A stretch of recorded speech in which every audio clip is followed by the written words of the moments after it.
ಎಲ್ರಿಗೂ ನಮಸ್ಕಾರ. ನನ್ನ ಹೆಸರು ಪ್ರೇಕ್ಷಾ ಅಂತ. ನಾನು ಚಿಕ್ಕಬಳ್ಳಾಪುರದಿಂದ ಬಂದಿದ್ದೀನಿ, ಕರ್ನಾಟಕದಿಂದ. ಸೊ ನಾನು ಇವಾಗ ಓದ್ತಿರೋದು 9th semester international school of medicine ಅಂತ.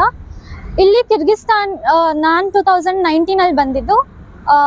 ಅವಾಗಿಂದ ಎಕ್ಸ್ಪೀರಿಯನ್ಸ್ ಹೇಳ್ಬೇಕಂತಂದರೆ ಇಂಡಿಯಾ ಲೈಕ್ ಕಂಪ್ಯಾರಿಸನ್ ಇಲ್ದಿರ ತುಂಬ ಚೆನ್ನಾಗಿದೆ. ಆ್ಯಕ್ಚುಲಿ ಚಿಕ್ಕವರಿದ್ದಾಗಿಂದ ಡ್ರೀಮ್ಸ್ ಏನಾದರೂ ಇದ್ದರೆ ಡಾಕ್ಟರ್ ಆಗಬೇಕು ಅಂತ, ಆ್ಯಂಡ್ ಮಾರ್ಕ್ಸ್ ಏನಾದರೂ ಸ್ವಲ್ಪ ಕಡಿಮೆ ಬಂದು ನೀಟಲ್ಲಿ ಏನಾದರೂ ಕ್ವಾಲಿಫೈ ಆಗೋಕ್ಕಾಗಿಲ್ಲ ಅಂತಂದರೆ, ಮತ್ತು ಪೇರೆಂಟ್ಸ್ ಕೂಡ ಎಷ್ಟೊಂದು ಆಸೆ ಇಟ್ಕೊಂಡಿರ್ತಾರೆ ಚಿಕ್ಕವರಿದ್ದಾಗಿಂದ.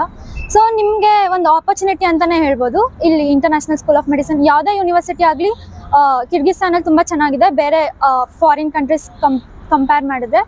ಆ್ಯಂಡ್ ಇವಾಗ ನಮಗೆ ಇಲ್ಲಿ ಎಜುಕೇಷನ್ ಯಾವ ಥರ ಇದೆ ಅಂದರೆ, ನಾವು ಸೇಮ್ ಇಂಡಿಯನ್ ಎಜುಕೇಷನ್ ಥರನೇ ಇದೆ. ಅಂದರೆ ನಾವು ರೆಫರ್ ಮಾಡೋದಿರಲಿ ಲೈಕ್ ಇಂಡಿಯನ್ ಆಥರ್ಸೇ ರೆಫರ್ ಮಾಡ್ತೀವಿ, ಆ್ಯಂಡ್ ಲೆಕ್ಚರರ್ಸ್ ಕೂಡ ಇಂಡಿಯಾಯಿಂದನೇ ಬರ್ತಾರೆ. ಸೊ ಅದೇನು ನಮ್ಗೆ ಅಷ್ಟೊಂದು ಪ್ರಾಬ್ಲಮ್ ಅನ್ಸಲ್ಲ, ಆ್ಯಂಡ್ ಇಂಡಿಯಾದಲ್ಲಿ ಓದ್ದಂಗೆ ಇರುತ್ತೆ. ನಮ್ಮ ಮೇನ್ ಥಿಂಗ್ ಇಸ್ ಇಲ್ಲಿ ಆ್ಯಂಡ್ ಪ್ರಾಕ್ಟಿಕಲ್ಸ್ ಕೂಡ ವೀಕ್ಲಿ ಥ್ರೈಸ್ ಮಾಡ್ತಾರೆ. ಆ್ಯಂಡ್ ಇಲ್ಲಿ ಲೆಕ್ಚರರ್ಸ್ ಬಂದು ಇಂಡಿಯನ್ ಲೆಕ್ಚರರ್ಸ್ ಇರ್ತಾರೆ.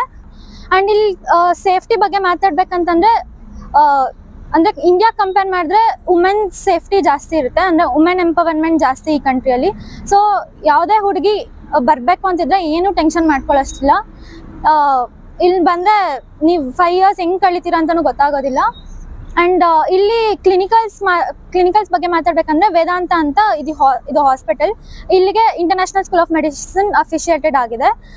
ಆಮೇಲೆ ಫುಡ್ ಬಗ್ಗೆ ಹೇಳಬೇಕಂದ್ರೆ ಫುಡ್ ಹಾಸ್ಟೆಲ್ ಫೆಸಿಲಿಟೀಸ್ ಎಲ್ಲ ಚೆನ್ನಾಗಿದೆ. ಇಂಡಿಯನ್ ಕುಕ್ಸ್ ಇದ್ದಾರೆ, ಸೊ ಅದೇನು ಪ್ರಾಬ್ಲಮ್ ಇಲ್ಲ. ಆ್ಯಂಡ್ ಮ್ಯಾನೇಜ್ಮೆಂಟ್ ಕೂಡ ಇಂಡಿಯನ್ ಮ್ಯಾನೇಜ್ಮೆಂಟ್ ಇರುತ್ತೆ.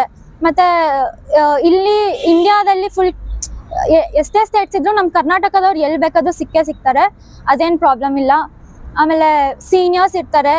ಆ್ಯಂಡ್ ಇಲ್ಲಿ ಕರ್ನಾಟಕದವ್ರು ಕೂಡ ಆರಾಮಾಗಿ ಸಿಗ್ತಾರೆ. ಹಾಸ್ಟೆಲ್ಸಲ್ಲಿ ಕೂಡ ಸೀನಿಯರ್ ಗರ್ಲ್ಸ್ ಯಾರನ್ನ ಕಾಂಟ್ಯಾಕ್ಟ್ ಮಾಡಿದ್ರು ನಿಮಗೆ ಯಾವುದೇ ಪ್ರಾಬ್ಲಮ್ ಇದ್ರೂ ಈಸಿಯಾಗಿ ಕ್ಲಿಯರ್ ಮಾಡ್ತಾರೆ. ಆಮೇಲೆ MCI ಕೋಚಿಂಗ್ ಬಗ್ಗೆ ಹೇಳ್ಬೇಕಂತಂದರೆ, ನಮಗೆ 9th and 10th semester MCI coaching ಇರುತ್ತೆ.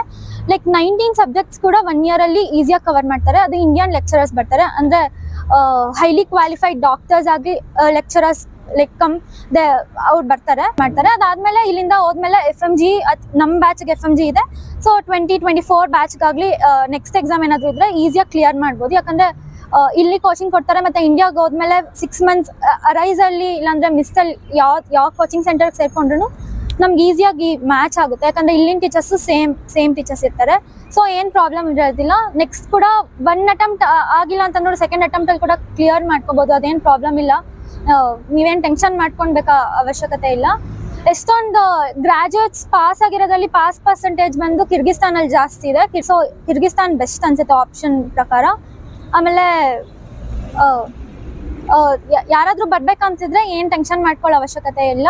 ಯಾರಾದರೂ ಕನ್ಸಲ್ಟೆನ್ಸಿ ಮುಖಾಂತರ ಇಲ್ಲಿ ಬಂದು ಅವರೇ ಎಲ್ಲ ಮಾಡ್ತಾರೆ. ವೀಸಾ ಇರಲಿ, ಪಾಸ್ಪೋರ್ಟ್ ಇರಲಿ, ಏನಿದ್ರು ಏನು ಟೆನ್ಷನ್ ತಗೊಳ್ಬೇಕಾಗಿರೋ ಅವಶ್ಯಕತೆ ಇರಲ್ಲ.